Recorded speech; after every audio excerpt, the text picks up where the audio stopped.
Gamera vs. Godzilla, the ultimate kaiju showdown. Visuals of a bustling city skyline at dusk.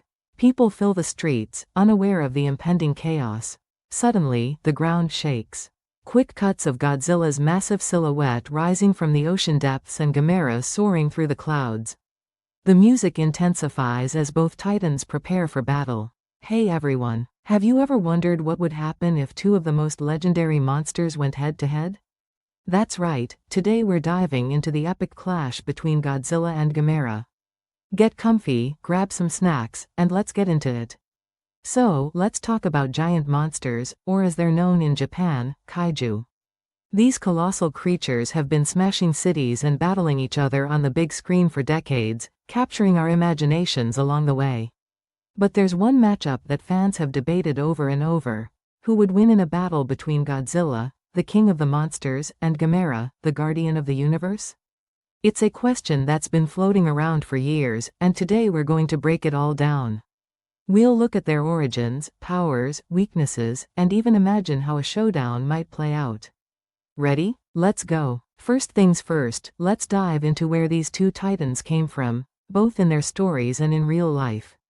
Godzilla's backstory. Godzilla first stomped onto the scene in 1954, brought to life by Toho Studios.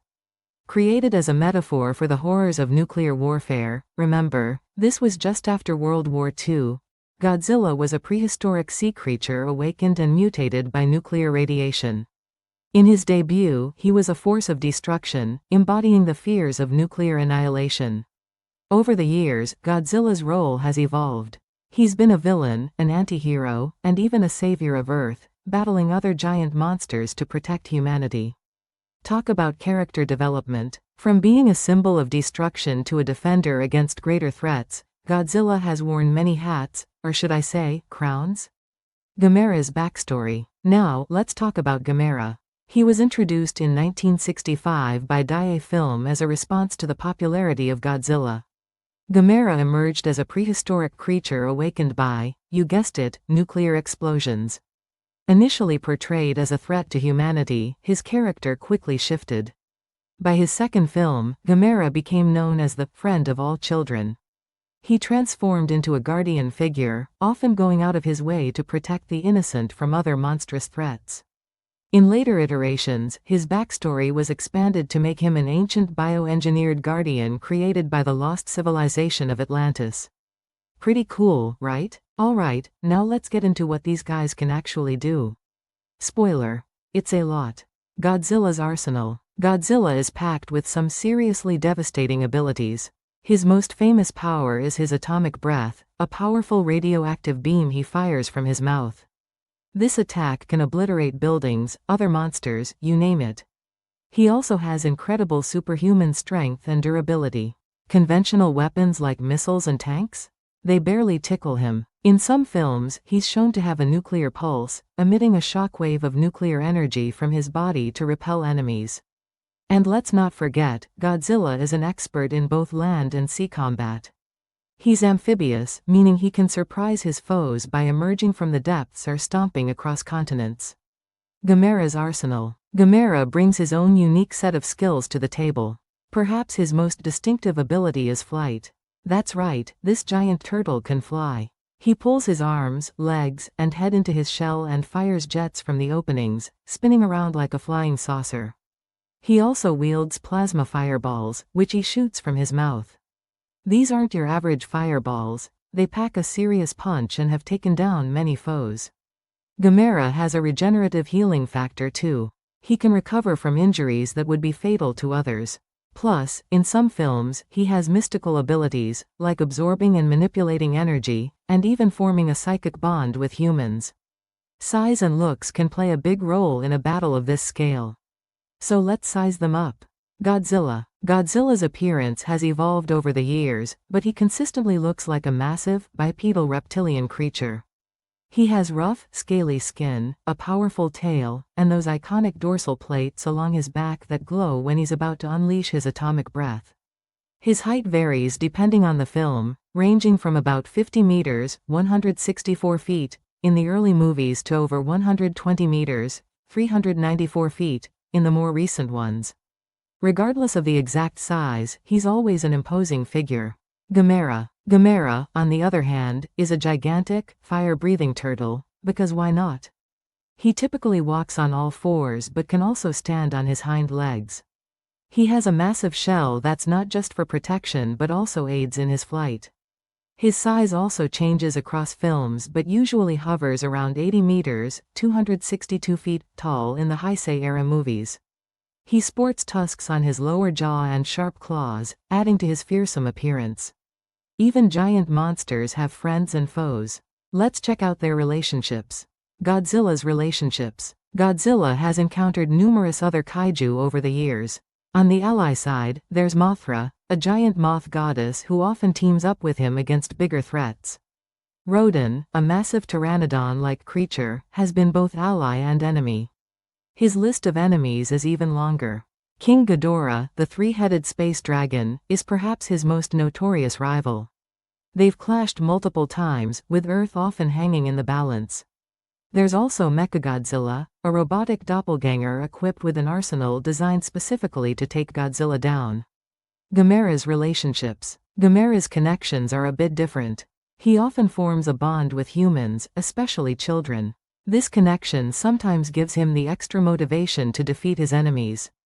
Speaking of enemies, Gamera frequently battles creatures like Gouts, a bat-like monster that preys on humans. Other adversaries include Legion, an invasive alien species, and Iris, a complex foe with ties to Gamera's own powers. Beyond the movies, these monsters have made huge footprints in pop culture. Let's see how. Godzilla. Godzilla isn't just a monster, he's a cultural icon. With over 30 films, multiple animated series, and even an American adaptation or two, he's perhaps the most recognized kaiju worldwide. He's influenced everything from music and video games to other films and TV shows. References to Godzilla pop up all over the place. Ever heard someone refer to a big problem as a real Godzilla? That's the impact we're talking about. Gamera. Gamera might not be as globally recognized as Godzilla, but he has a dedicated fanbase. His films, especially the 1990s trilogy, are praised for their storytelling and special effects. He's also influenced other media and has appeared in comics, video games, and merchandise. Gamera's role as a protector resonates with many fans, adding depth to his monster persona. Alright, time to weigh the pros and cons. Who's got the edge? Godzilla's strengths. Godzilla's main strengths are his immense power and near indestructibility. He's survived nuclear explosions, volcanic eruptions, and attacks from other powerful monsters. His atomic breath is one of the most destructive forces in the kaiju universe. He also adapts over time. In some films, when defeated by a particular weapon or tactic, he comes back with a new ability or increased resistance. Godzilla's weaknesses. But he's not unbeatable. Certain weapons specifically designed to counter him, like the oxygen destroyer from the original 1954 film, have been effective. In some storylines, he's been vulnerable to intense cooling or specific energy-based attacks. Gamera's strengths. Gamera's agility and flight give him a significant tactical advantage. He can maneuver around opponents and attack from the air. His ability to absorb and manipulate energy can turn an enemy's attack into his own weapon. His regenerative powers mean he can recover from wounds that would incapacitate others. Plus, his connection to the Earth's mana, the life energy, can amplify his abilities. Gamera's weaknesses. However, relying on mana also means he's vulnerable if that energy is depleted or cut off. In some films, overuse of his powers drains him significantly. He's also been known to prioritize protecting humans, which could be a strategic disadvantage in a pure fight scenario. Now, let's have some fun and imagine how this battle might go down. Setting the stage. Picture this. A bustling coastal city with skyscrapers reaching for the sky, let's say, Tokyo.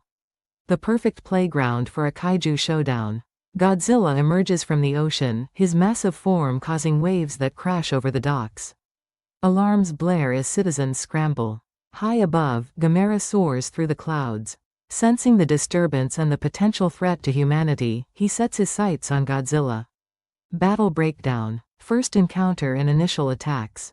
Godzilla lets out his iconic roar, shaking the very foundations of the city.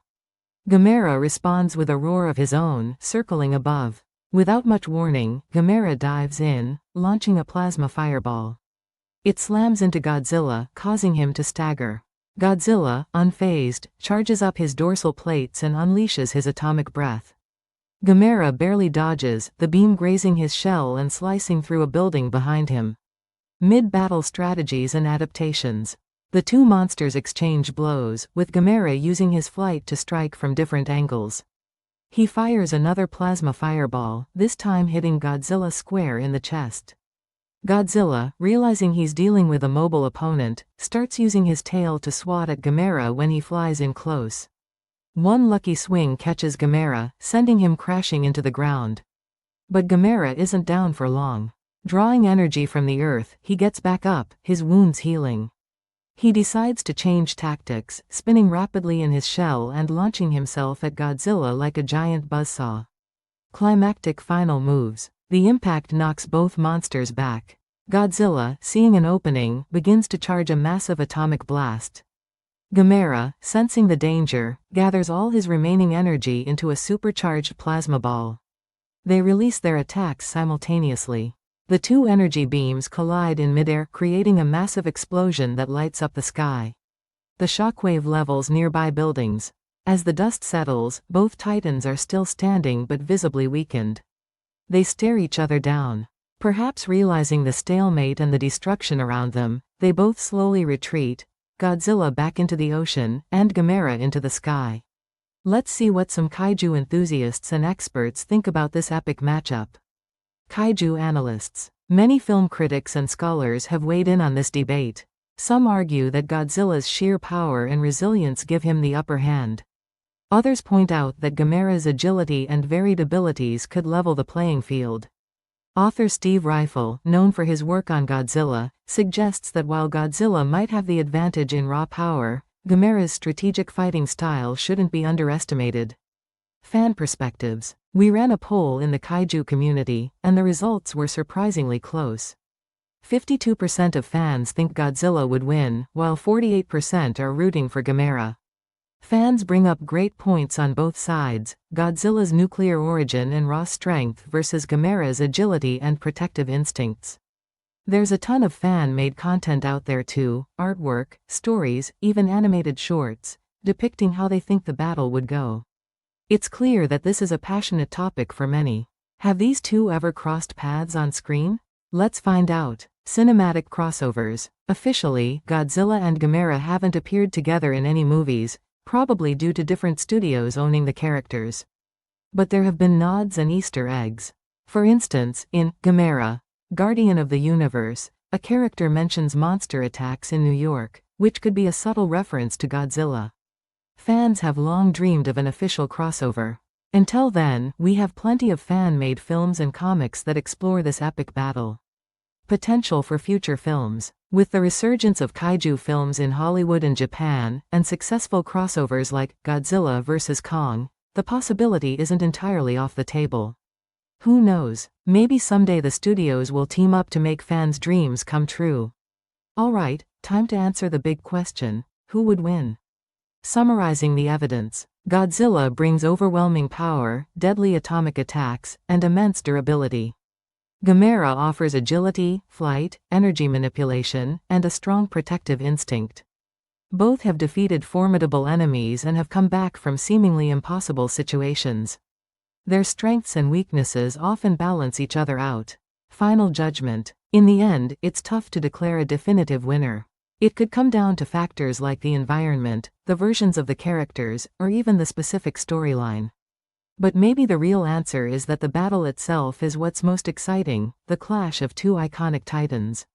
It's the age-old question of unstoppable force meets a movable object. What's truly important is the joy and imagination this debate sparks among fans. Whether you're Team Godzilla or Team Gamera, we're all part of the same awesome kaiju-loving community.